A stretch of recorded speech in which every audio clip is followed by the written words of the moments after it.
Hello student, this is lecture 20 based on third unit for the subject VLSI design. In this lecture we are going to discuss about the interconnects modeling. Okay, how can you model the interconnects? Means जो हमारा wire है उस wire की modelling हम कैसे करते हैं. ठीक है, why we are doing this, क्योंकि जो भी हमारा वायर होता है, सपोज़ आपने एक वायर यहाँ पे एक आपका कोई ट्रांजिस्टर है, उस ट्रांजिस्टर को आपने इस वायर से कनेक्ट किया, तो जो ये वायर है क्या होगा, इस वायर का कुछ रेजिस्टेंस भी होगा और कुछ कैपेसिटेंस भी होगा. Okay, and you know very well कि जो हमारे पैरामीटर्स है, parameters for designing VLSI designing, that is your power consumption, delay, okay, these are the depending upon the R and C. That's why we are doing modeling over here. Okay, as you know, tau direct proportional to R and C. Okay, delay क्या होता है, जो हमारा tau होता है, that is direct proportional to R and C. Okay, so that's why it is important to do the interconnect modeling. Okay. So in this lecture we are going to discuss about this modeling, how we can do the modeling of the resistance and capacitance. Okay. So let's start with the resistance and capacitance combination. Okay. So a wire is distributed circuit with a resistance and capacitance per unit length, as I told you in previous slide that कोई भी एक wire है, okay, उस wire का क्या होगा, resistance भी होगा और कैपेसिटेंस भी होगा. Okay, resistance and capacitance. Okay, so जो कैलकुलेशन होती है that will be a per unit length. Okay, कि इसकी लेंथ कितनी है उसके हिसाब से what is the value of resistance and what is the value of capacitance. Okay, so the behaviour of this resistance and capacitance can be approximated with a number of lumped elements. Okay, so इसके बारे में आप already पढ़ चुके हो. If you remember in analog circuits, okay, क्या होता था कि हम lump circuit डिज़ाइन करते थे. There are three models. First one is the L model, second one is the pi model, and third one is the T model. Okay, so in L model क्या होता था, जो ये shape है, ठीक है, ये एल टाइप शेप हो जाती थी हमारी, opposite mirror of the L type. So resistance and capacitance L size के हमारे उसमें शेप में रहते थे. So on the basis of shape we have defined three modelling. Second one is the pi model. In this you can see this is the shape of the pi. Okay, so यहाँ पे resistance and this is the your capacitance. Okay, and the next one is the T model. So this is the shape of the T model.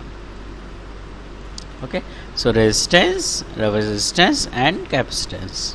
Okay, so these are the three models available for doing the modeling of the RC circuits. Okay, and we can divide this resistance and capacitance in terms of segments. Suppose you have n number of segments. Okay, segments means you have n number of RC combination. Like this, if we talk about this L type, so these are the L type. So these are the n number of segment. So resistance will be R by n for a one segment and capacitance will be C by n. जो भी आपकी n की value होगी उससे divide हो जाएगा. Suppose ये अब थ्री सेगमेंट्स, तो R by three over here and C by three over here. Okay, so this is equivalent to nothing else this R C. Okay, so these are the lump circuit approximation to distributed RC circuit. We can do the modeling with the help of L model, with the help of pi model, and with the help of the T model. Okay, now the first point mentioned over here, figure 1 shows how a distributed RC circuit is equivalent to n distributed RC segment to proportionally smaller resistance and capacitance, and how these capacitance can be modeled with the lump element. So I have already told you, suppose you have n number of, see this figure, if n numbers of segments, तो क्या होगा, obviously you are dividing r by n. So जो resistance की value है small resistance and capacitance में आपने segments को divide कर दिया और उसे एक इक्विवेलेंट से हम रिप्रेजेंट कर सकते हैं. तो same as mention in point 1. Okay, now in point second, as the number of segment approaches infinity, the lump approximation will converge with the true distributed circuit. Okay, when this n tends to infinity, ठीक है, अगर ये n की value क्या हो रही है, infinity तक जा रही है, ठीक है, means we are increasing the number of segments. तो जो उससे आउटपुट आएगा, जो इक्विवेलेंट सर्किट आएगा, that is called your true distributed circuit. Okay, क्योंकि वो आपने जो रेजिस्टेंस कैपेसिटेंस लिया उसे वो स्मॉल करते जा रहे हैं और बाद में क्या कर रहे हैं, सबको सम कर रहे हैं. सो उससे जो रिजल्टेंट आएगा, this is called the true distributed circuit, lumped circuit. Okay, now generally क्या होता है कि we have 3 modelling, L, pi and T, but mainly what happen in case of L, if we talk about the L model. So L model is a poor choice because a large number of segments are required for accurate results. Okay, अगर means हम इसकी बात करें, just 1 minute. So if we talk about this L model, okay, so अगर इसमें L model की बात करें तो you have required a large number of, इसके इक्विवेलेंट अगर हमें करना है, suppose this is the L model, okay, so what will happen, you have required a large number of segments. अब यहाँ से बात करें तो सेगमेंट 1, 2 ऐसे 3 up to n. So generally क्या होता है, in N model, L model is poor choice because a large number of segments are required for accurate results. क्योंकि आप जितना ज़्यादा इंक्रीज करते जाओगे इन्फिनिटी तक, and it tends to infinity, उस टाइम तक क्या होगा कि true circuits, distributed circuits, as I mention in previous. So you have required a large number of segments for calculation of the accurate result. So we prefer this, in comparison of this, we prefer the pi model. Pi model में क्या होता है, you have required only 3 to 5 segments. Okay, आप 3 to 5 segments अगर करते हैं तो it will give accurately 3%. Okay, and after that we have also T model. So T model is also better in comparison of the segments, but the problem in T model, okay, you have required one extra node. और उस extra node की वजह से क्या होता है, आपकी जो स्पीड होती है कैलकुलेशन करने की, ठीक है, whether you are calculating manually or you are using with the simulation, कोई सिमुलेटर यूज़ कर रहे हैं तो वो थोड़ा डिफ़िकल्ट होता है. Okay, in the case of T model, that's why we prefer this pi model. So in common practice to model long wires with a 3 to 5 segment pi model for a simulation. Okay, so only 3 to 5 segments required for simulation, accurate result. We prefer this pi model in most of the cases. Now further going with the, because we are talking about the interconnects modeling, wire is nothing else, a wire, a simple wire, nothing else. It contains a resistance and it contains a capacitance. Okay, sometimes it contains your inductance also, so we will discuss later. Okay, so suppose this is a wire, as you mentioned, seeing in this figure, ये क्या है हमारा, एक wire है. इस wire की क्या है, कुछ लेंथ है, that is represent by L, इसकी कुछ विड्थ है, that is represent by Y, and thickness क्या है, that is your T. Okay, so this is a wire. Okay. In next figure you can see these are the 4 wires. 1 2 3 4. In 4 wire को हमने क्या कर दिया, connect कर दिया.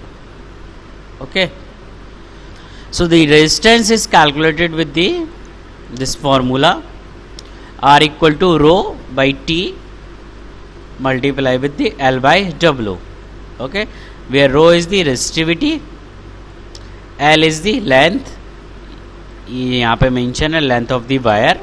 Okay, T is the thickness of the wire, यहाँ पे है, and W is the width of the wire, जो यहाँ पे है.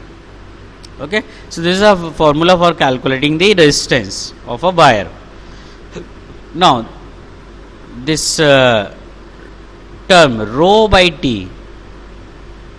Okay, means resistivity per thickness जो आपकी T है.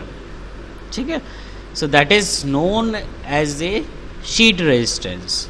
Okay, I mention over here rho by T is also known as the sheet resistance and it has unit ohm per square. Okay, सो इस wire का जो कैपेसिटेंस है कैसे calculate कर सकते हैं हम, using this formula. Okay, now suppose we have joint 4 wires. एक जो सिंपल वायर था जिसकी कैलकुलेशन ली थी हमने उसको ज्वाइंट कर दिया. So 1 2 3 and 4. So now if we talk about the effective length and effective width, तो क्या हो जाएगा, अभी एक L ये था, अब L लेंथ का वायर आपने और कनेक्ट कर दिया, तो टोटल लेंथ क्या हो गई 2L. सेम इधर बात करें तो विड्थ क्या हो गई, twice of width, and T is same क्योंकि इसकी जो थिकनेस है वो दोनों के लिए सेम है. So using this formula just put the value of the L equal to क्या हो गया 2L एंड W क्या हो गया आपका twice W. So in this formula you can see that the resistance which was R equal to R naught L by W, where R naught equal to rho by T. Okay, using this formula, so again you are getting the same resistance. Okay, so if the wire are with same length, same width, then the overall resistance will be same. Okay, you can see over here. So this is a resistance. Now we will talk about the capacitance. Okay, so in interconnects modeling, when we talk about the capacitance, okay, so in this modeling there are 2 types of capacitance we consider. The first one known as the parallel plate capacitance of the bottom of the wire to the ground, and second one is the fringing capacitance due to the fringing field.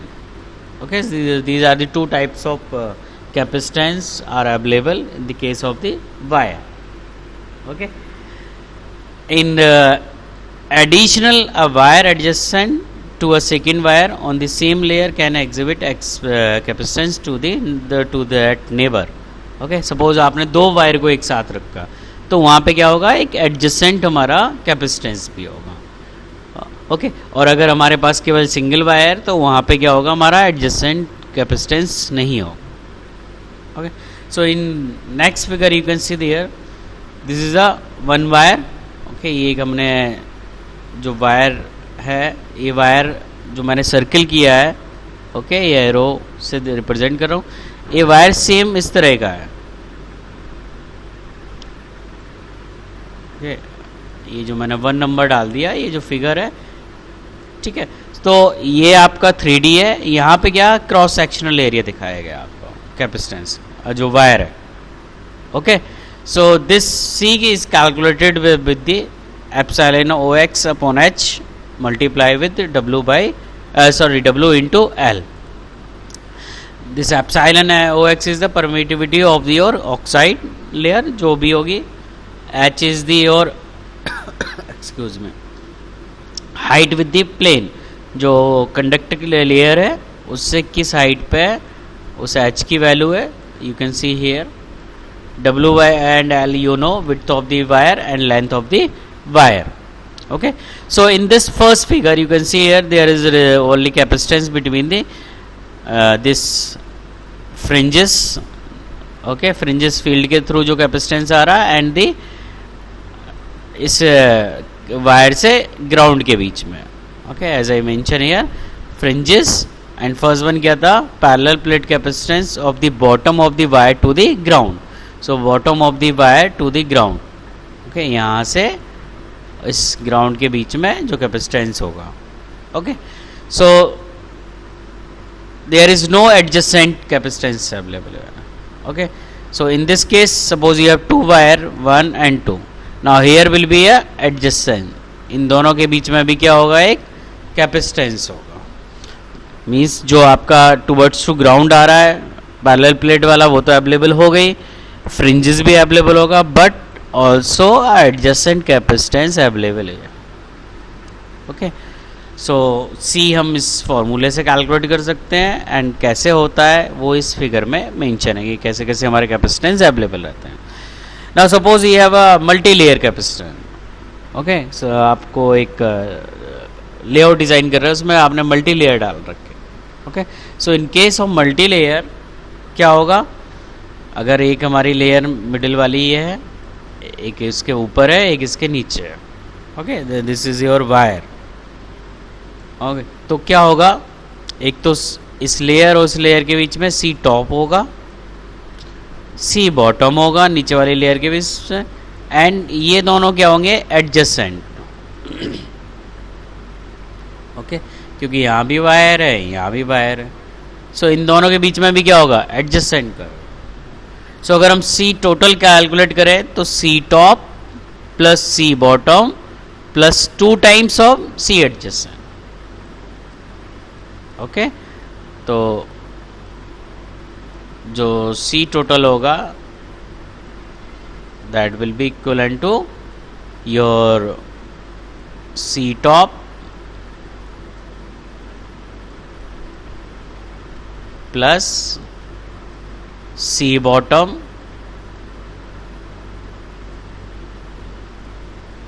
Okay, C bottom यहाँ जो mention है ये. Okay, सी top आपका ये mention है and plus 2 times of C adjacent A D J.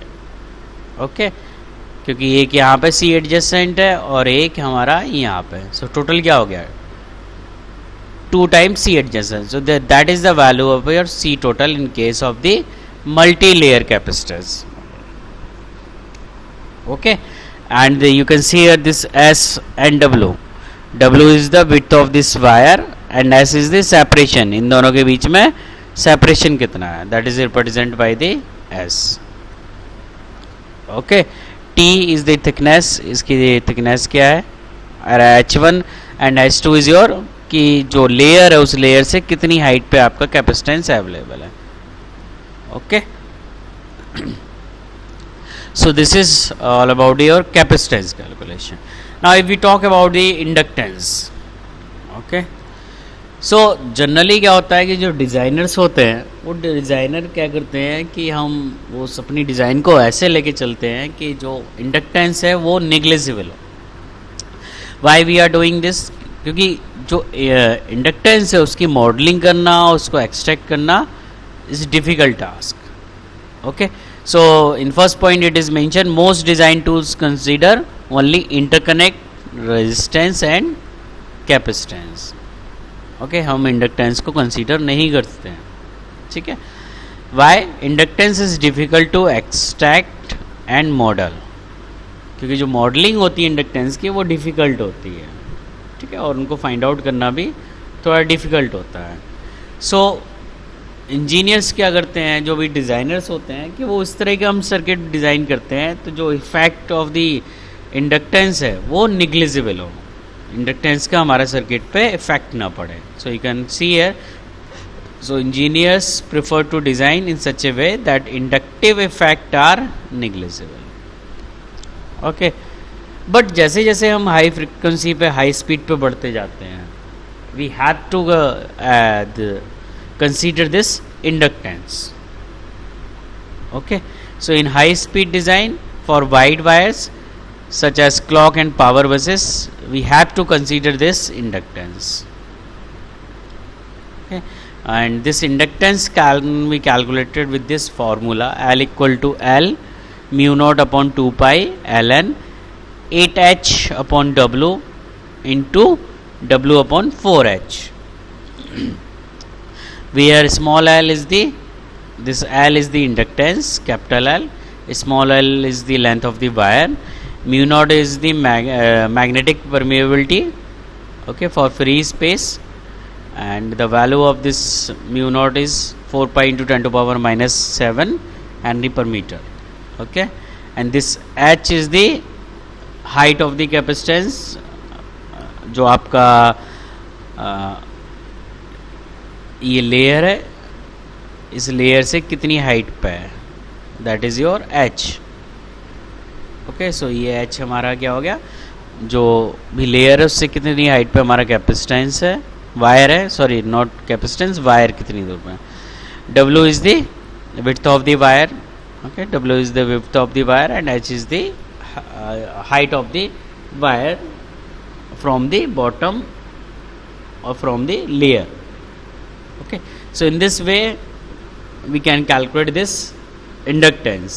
But generally क्या होता है कि हम जो inductance है उसको ऐसे डिज़ाइन करते हैं ताकि उसका जो हमारे सर्किट पे इफेक्ट हो वो निग्लिजिबल हो, because of the modelling of the inductance is difficult. Okay, so this is all about a wire, कि वायर का रेजिस्टेंस क्या होता है, कैपेसिटेंस होता है क्या, कैसे क्या इंडक्टेंस होता है, और कैसे हम मॉडलिंग करते हैं, like 3 modelling L, pi and T.